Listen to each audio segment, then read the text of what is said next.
Why does the United States pay higher drug prices than other countries? Because America's the only country in the world where 340B hospitals mark up drug prices and PBM middlemen charge billions in hidden fees. Meanwhile, Americans subsidize the research and development for new cures. Other countries benefit, but don't pay their fair share. Crack down on the middlemen. End the free riding. Lower drug prices. Go to balancethescales.org to learn more. Paid for by Pharma. This episode is brought to you by Amazon Business. How can you free up your team from time-consuming office tasks? Amazon Business empowers leaders to not only streamline purchasing, but better support their teams so they can focus on strategy and growth. Free up your teams and focus on your future. Learn more about the technology, insights, and support available at amazonbusiness.com. This is Optimal Work Daily. The Calculus of Remarkability by Cal Newport of calnewport.com. The Irrepressible Erez. If you'll indulge me, I'd like to return for the moment to my obsession with Erez Lieberman.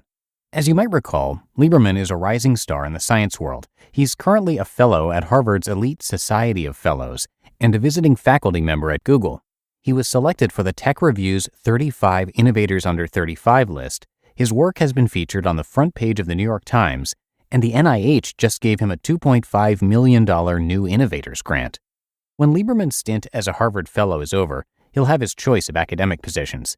In other words, Erez Lieberman is remarkable, and this makes him interesting to us, not just those of us who happen to be grad students or professors, but to anyone who's interested in my career craftsman philosophy, which posits that becoming so good they can't ignore you is the foundation for building a working life you love.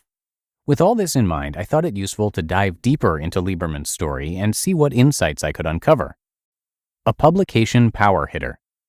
Here's what caught my attention about Lieberman, his publication record. His website currently lists 6 papers. For someone in his field at his age, this is right around average, if not actually a little low. But what's important about this list is not its quantity, but its quality. All 6 of Lieberman's papers were published in either Science or Nature. 2 of these were cover articles. For those of you not familiar with the world of science publishing, this is an absurdly impressive feat. To use a baseball analogy, Lieberman is a power hitter.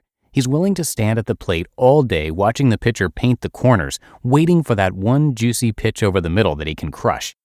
In my experience, most people are hesitant to adopt a power hitter approach to their projects, be it in academia or elsewhere. Assuming you have a fixed amount of time to dedicate to projects, you can either use this time to produce a large amount of solid work or a small amount of great work. To most, the first option seems safer, easier, and more satisfyingly productive. The more I ponder Lieberman, however, the more I think that he's stumbled onto a key insight. Our hesitation about a big swing approach to projects is flawed. When you understand the true calculus of impressiveness, as I suspect Lieberman does, taking a small number of big swings becomes the only strategy that makes sense. The calculus of impressiveness. At the core of the Lieberman calculus are the following 2 observations. 1, the time required to complete a project grows linearly with its impact on the community. For instance, doubling the impact of a project doubles the time required to complete it. 2, the impressiveness of a project grows superlinearly with its impact. For instance, doubling the impact of a project more than doubles its impressiveness. If we stipulate these observations are more or less true, then Lieberman's project strategy makes sense. Put more technically, a direct corollary of these assumptions is that the strategy that maximizes your impressiveness gained per time spent working, given a fixed budget of total time, is to go after the biggest impact projects you're capable of completing. Let's plug in some sample values to make this intuition more concrete. Let H be the hours required to finish a project, M be its impact score, and I be its impressiveness. These last 2 can be measured on some arbitrary scale. For simplicity, assume H equals M, a linear relationship, and I equals M times M, a superlinear relationship. Consider 2 projects. The first, which we can call Project A, is ambitious and has an impact score of 4, while the second, Project B, is less ambitious and has an impact score of 2. In this example, Project A takes twice as long to complete as Project B, 4 hours versus 2, but it yields 4 times the impressiveness, 16 versus 4. Project A, therefore, earns you twice as much impressiveness per time spent working as Project B. 16 over 4 equals 4 versus 4 over 2 equals 2. In other words, the more impressive project may have taken more time, but it yielded twice as much impressiveness per unit of time spent. The values used in this example were arbitrary, but the general result will be consistent for any example where the two assumptions from a moment ago apply. The researcher who aims for more ambitious and more time-consuming projects will end up more impressive than the researcher who aims for less ambitious and less time-consuming projects, even if both have the exact same time budget to work with. The secret to Lieberman's remarkability, therefore, is not that he outworked his peers, but instead that he invested his time in a way that maximized his returns. Beyond academia. The point I just made extends beyond academic publishing. In any field where the two assumptions hold, be it writing or launching a startup, you're always better off putting your limited time toward the most ambitious projects you can complete. This observation, however, leads to an important caveat. What if you're unable to complete ambitious projects? A lot of researchers, for example, no matter how hard they work to score a cover article in Nature, will probably never realize that goal. There are, it therefore seems, two lessons to be learned here. 1.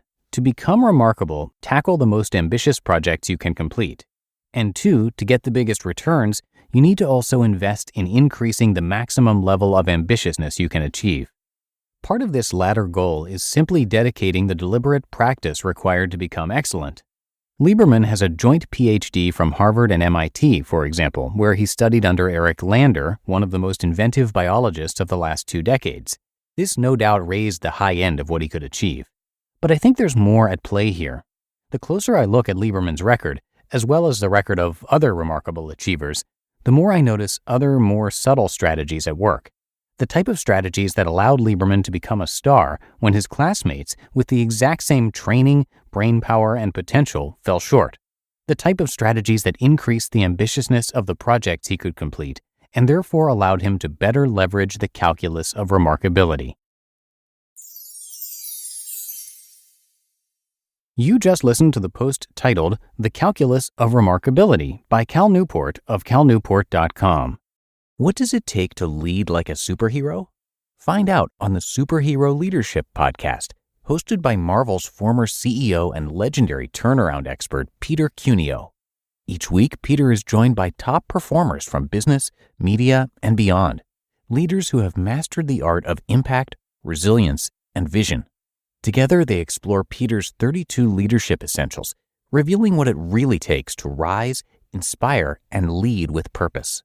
Check out the episode with Michael Fabiano, president of ESG News, who offers candid insights on how leaders can run towards challenges and drive innovation in resistant cultures, embrace lifelong learning to stay ahead of disruption, and create environments where bold ideas thrive. If you want to level up your leadership, this is your blueprint. Search Superhero Leadership wherever you get podcasts. Close your eyes, exhale, feel your body relax, and let go of whatever you're carrying today. Well, I'm letting go of the worry that I wouldn't get my new contacts in time for this class. I got them delivered free from 1-800-CONTACTS. Oh my gosh, they're so fast. And breathe. Oh, sorry. I almost couldn't breathe when I saw the discount they gave me on my first order. Oh, sorry. Namaste.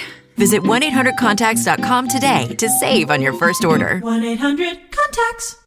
And big thanks to Cal, who is a highly accomplished author that we narrate here and also across a bunch of our shows. He has a few really popular books, and 2 in particular you may have heard of, So Good They Can't Ignore You and Deep Work. Both are highly reviewed. Now, he completed his undergraduate studies at Dartmouth College in 2004 and received a PhD from MIT in 2009 in computer science. He was then a postdoctoral associate in the MIT Computer Science Department for 2 years. Then in 2011, he joined Georgetown University as an assistant professor of computer science and was granted tenure in 2017. And again, he has multiple popular books that are worth checking out, plus his blog, which is called Study Hacks. You can find all of that at calnewport.com, but if I were you, I'd probably go and check out his books first. But that'll do it for today. I thank you so much for being here and for listening all the way through, and I'll be back with you tomorrow, where your optimal life awaits.